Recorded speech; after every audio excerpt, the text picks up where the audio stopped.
Hey everybody, it's Ron from Pick Dawgz, and this is Ron's Rundown. We're going to go over the MLB game scheduled for Saturday, September 10th, 2022. Now, if you like what you see, make sure to give this video a big thumbs up and subscribe to our channel, and don't forget to put your baseball picks in the comments section below.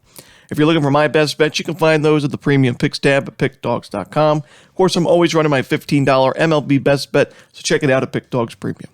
Alrighty, here we go. Here are the games for Saturday, September 10th.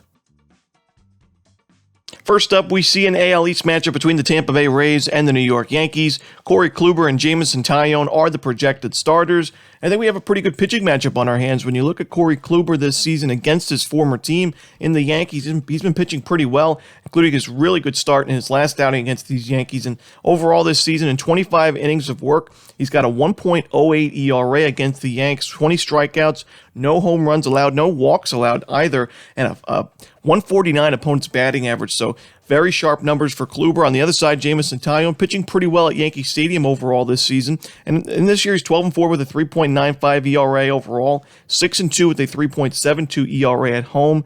And I think he pitches well in this game as well. I think you got a low total here. The Yankees have struggled against right-handed pitching in the last month. So I'm going to take the under in this Rays-Yankees ballgame.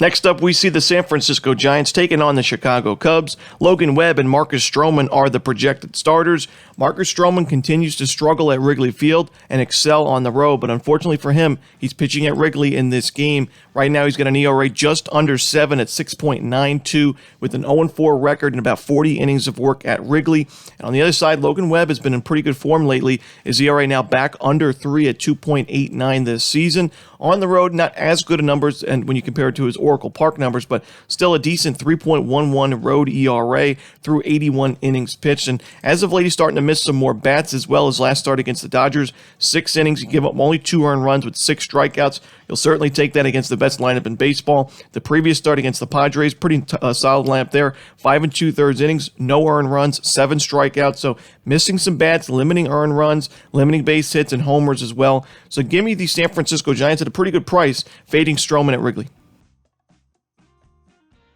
In our next game, we see the Chicago White Sox taking on the Oakland Athletics. We're going to see Lance Lynn and Adrian Martinez as the projected starters. Both guys are in great form right now. Adrian Martinez, his last 2 starts against the Yankees and Orioles, he's gone 11 1/3 innings pitched, only 1 earned run allowed with 10 strikeouts. So in great form right now. He's at a 3.68 home ERA, and not the largest sample size there, but still pitching well, and his xFIP is below his ERA right now, so could be some even better starts ahead of him. And on the other side, Lance Lynn, he has been in fantastic form. You look at his last start against the Seattle Mariners, 7 innings, no earned runs, 11 strikeouts in that game. He's given up 2 earned runs or fewer in each of his last 5 starts, at least 6 strikeouts in all 5 of those games as well, with 7 Ks, 8 Ks, 8 Ks, 11 Ks thrown in there. So Lynn's missing bats. He's not giving up a ton of base hits or base runners in general. The home run ball sometimes hurts him, but he's been pitching really well. He's facing a pretty weak Oakland A's lineup, so I like the under in this game as well. I think the White Sox, I would lean towards Chicago on the money line, but the price is a little bit out of hand, so I'd rather just take the under.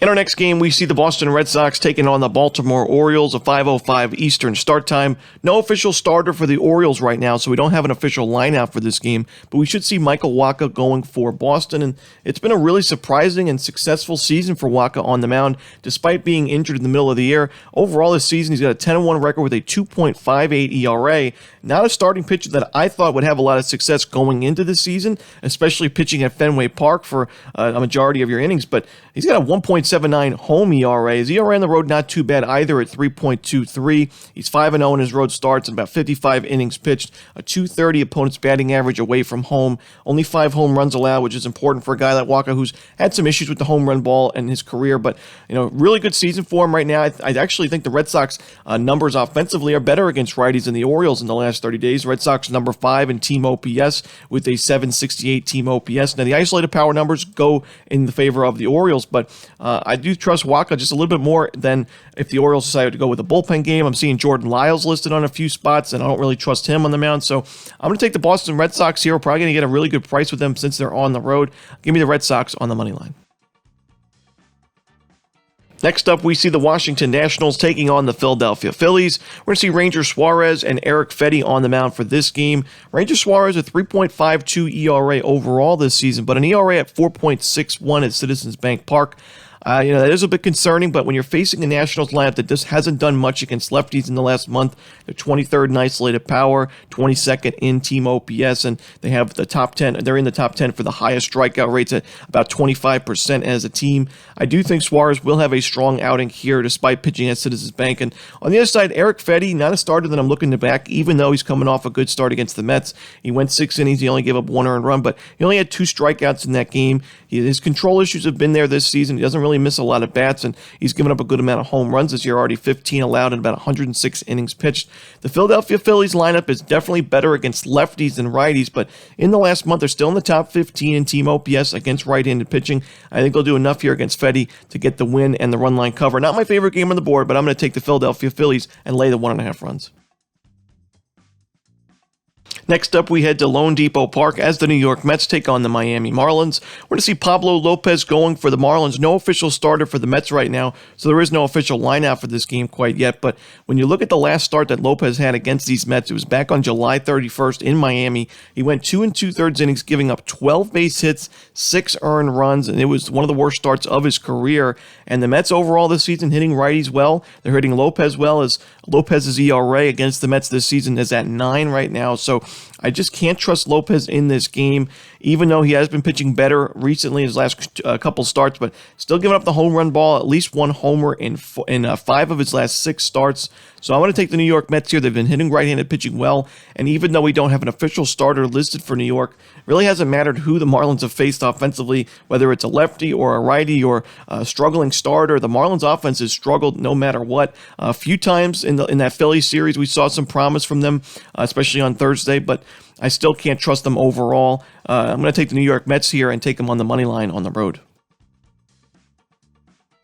Next up, we see the Toronto Blue Jays taking on the Texas Rangers in Texas. Kohei Arihara going for the Rangers, Kevin Gausman for the Blue Jays. I've mentioned all season long the crazy splits that we've seen from Kevin Gausman in his home and road starts. At home, he's 4-6 with a 4.48 ERA, giving up an opponent's batting average of 317. However, in his road starts, he's 7-3 with a 2.07 ERA. He's got a 238 opponent's batting average, a much better strikeout rate, only 3 home runs allowed in about 83 innings of work. He has been fantastic, almost like a Cy Young pitcher in his road outings, and then a below-average starter in his home starts. But he's on the road here, facing a pretty weak Rangers lineup against righties, and Kohei Arihara is not in good form. In the beginning of his first few starts at the major league level wasn't too bad, but his last outing, 2 innings, giving up 4 hits, 2 total runs. That's not going to get it done. I don't expect him to go too deep into this game. Gives up a good amount of home runs, doesn't really strike out a lot of batters. Give me the Toronto Blue Jays on the run line, laying the 1.5 runs in this one. Next up, we see the Detroit Tigers taking on the Kansas City Royals. Matt Manning and Jonathan Heasley are the projected starters. It's not easy backing the Tigers these days, especially away from home, but this is the type of game where I think the Tigers have a pretty big advantage in the starting pitching matchup and the bullpen, and if it's a game that they can't win, I'm not sure they're going to be able to win a game the rest of the season. I think Matt Manning is the better option here on the mound. Overall, 3.86 ERA, and I've liked what I've seen from him, even though his strikeout numbers on paper, 35 Ks in 44 innings, isn't great. I've watched him. I know he's got good strikeout stuff, and he's been able to strike out more batters in his I would say his last 5 starts. So I do think you're going to see that K per 9 number rise as the rest of the season continues. But on the other side, Jonathan Heasley, only 57 Ks and 77 innings of work. He just faced this Tigers lineup and actually had a pretty good start, 7 innings, 2 earned runs, but he gave up 8 base hits. He gave up a home run. He only had 2 strikeouts in that game. He gave up 2 walks. So the Tigers certainly had their chances. They've struggled so much with runners in scoring position, but I don't think that's going to be the case in this game. I'm going to take the Tigers at a really good price, get them plus money right now. And like I said, if they can't win a game like this, they may lose every game the rest of the season. Next up, we see the Los Angeles Angels taking on the Houston Astros. We're going to see Shohei Ohtani and Jose Urquidy as the projected starters. Shohei Ohtani and Jose Urquidy, both guys that have had a lot of success against the opposition. Ohtani, a 1.09 ERA and about 24 2/3 innings pitched against the Astros with 38 strikeouts, no home runs allowed. On the other side, Jose Urquidy, a 1.00 ERA against the Angels in about 18 innings of work with 18 strikeouts, 2 homers allowed, but it's tough to pass up plus money with Ohtani. I think he's been one of the better pitchers in the American League this season, and he's got to be up there in the MVP voting. We talk about Judge and Ohtani as the top 2 favorites to win the American League MVP, but Ohtani does it on the mound. He does it at the plate, and I think he's going to keep the Angels competitive in this game. The last time he faced the Astros, 8 innings, 1 earned run, 5 strikeouts, and the Astros did lose that game 2-1 in extra innings. So give me the plus money with the Angels. I'm going to take a value shot here with Los Angeles. Next up, we see the Cincinnati Reds taking on the Milwaukee Brewers with Chase Anderson and Adrian Hauser as the starters.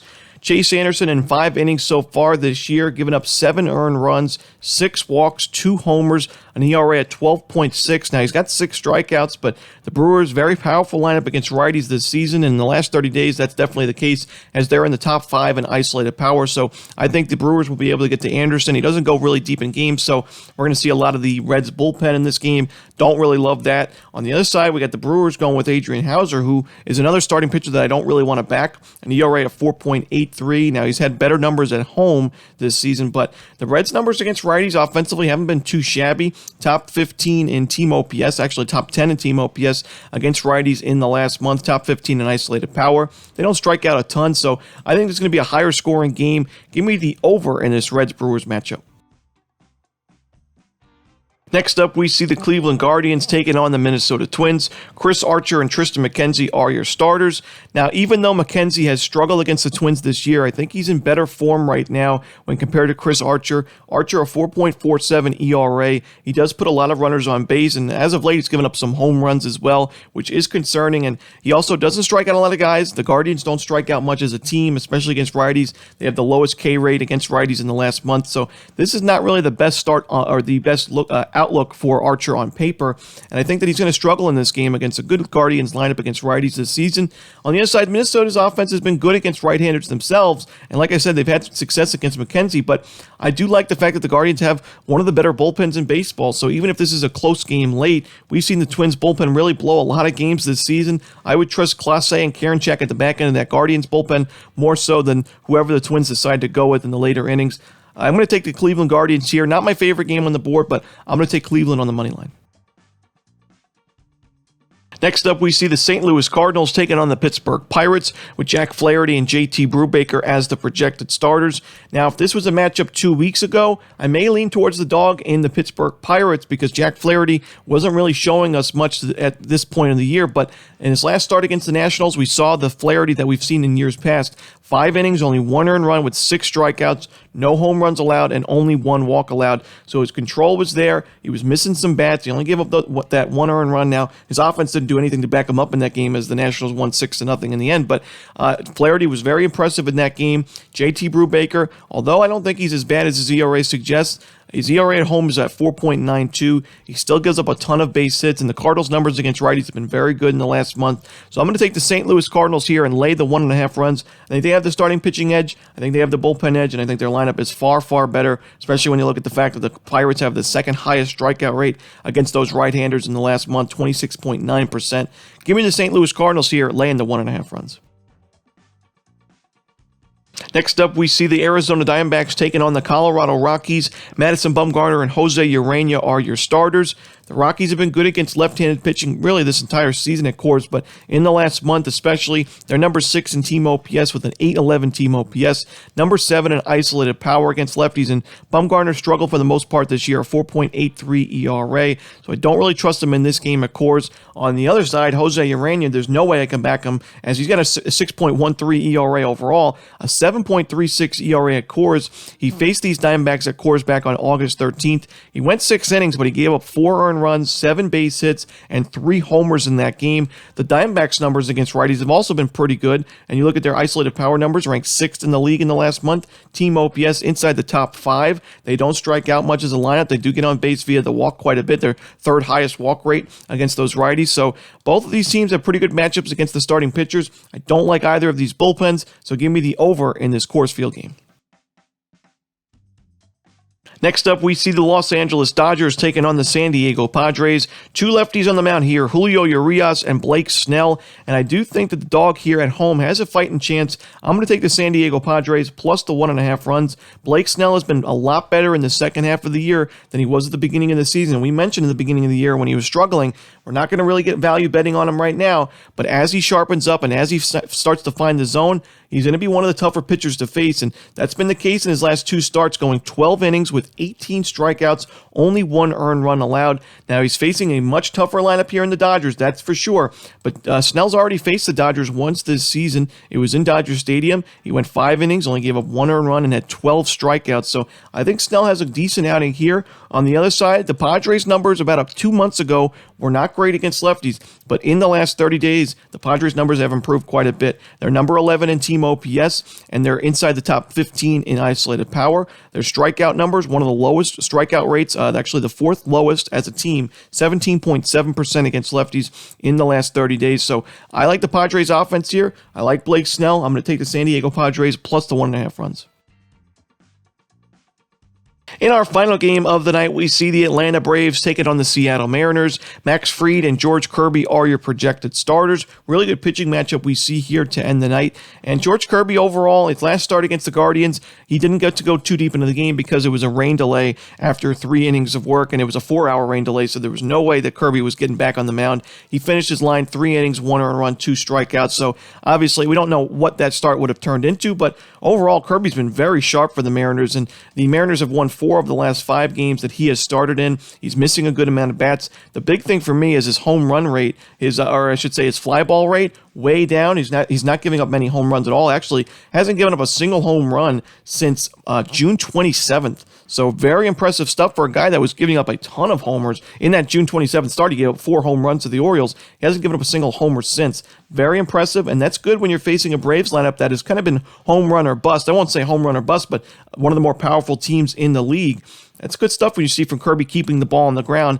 Max Fried on the other side, the Mariners' numbers against lefties kind of been all over the place this season, and Max Fried's been good this season, but let's look at the starts he's faced in his last few games. He's faced the Marlins. We know the Marlins can't hit lefties. He had a good start in that game. He faced the Rockies, but that was at home, where we know the Rockies' numbers away from home, not really great. He still gave up 3 total runs in that one, 7 base hits. Then he faced the Pirates, not a great lineup. The Mets twice. We know the Mets don't hit lefties well, they hit righties well. So Fried had some pretty easy starts. You go back another one, the Arizona Diamondbacks, they don't hit lefties well. The Mariners hit lefties better than all of those teams. The Rockies, you can make the exception when they're playing at Coors, but this is going to be the toughest matchup Max Fried has had in quite some time, over 2 months really. So I'm going to take the Seattle Mariners here. We're getting plus money right now. I think the Mariners have the better bullpen. I think I'm going to trust their lineup just a little bit more here in this particular matchup. Give me Seattle on the money line to end the night. And that's it. Those are the games for Saturday, September 10th. Hope you enjoyed this video. If you did, don't forget to hit that like button and subscribe. And don't forget to put your baseball picks in the comments section below. Again, if you're looking for my best bets, you can find those at Pick Dawgz Premium. As always, this is Ron Romanelli. Good luck.